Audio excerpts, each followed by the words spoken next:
Assalamu alaikum warahmatullahi wabarakatuh, my brothers and sisters in Islam, ikhwat al-iman.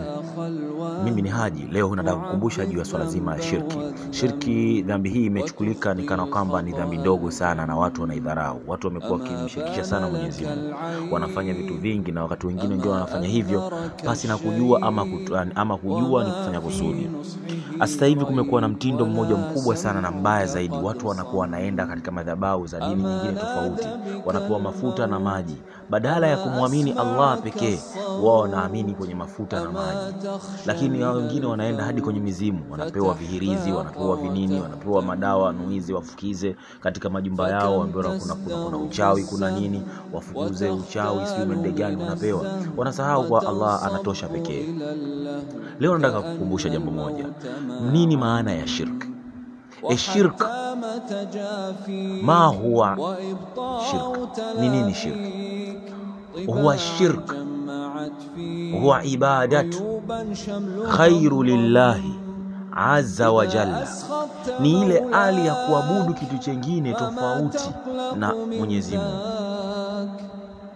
Fakul ma kana ibadat lillahi azza wa jalla fasurifuhu li khairi llahi shirka. Yani ile hali ya kuabudu kitu kingine tofauti na Mwenyezi Mungu, hiyo ndio tunaita ni shirki.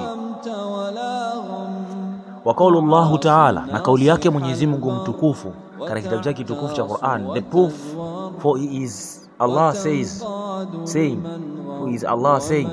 na ushahidi wa maneno yake Mwenyezi Mungu mtukufu katika kitabu chake kitukufu cha Qur'an anasema, wa'budu Allah wa la tushriku bihi shay'in,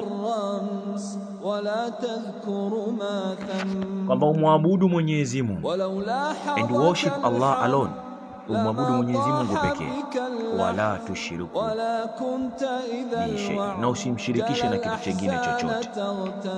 Sasa waje wewe na Mwenyezi Mungu waabudu masanamu, waenda siku kwa kenyeji, waenda siku kwa kina nani, kwa siku nyingine manabii, wakati Mtume sallallahu alaihi wasallam na Mwenyezi Mungu anasema, na Mtume sallallahu alaihi wasallam mwenyewe alisema la nabiyya ba'dahu, hakuna nabii badala yake. Lakini huyu Muislamu ndo mjinga apumbazwa na maneno machache, kwa sababu wetu imani.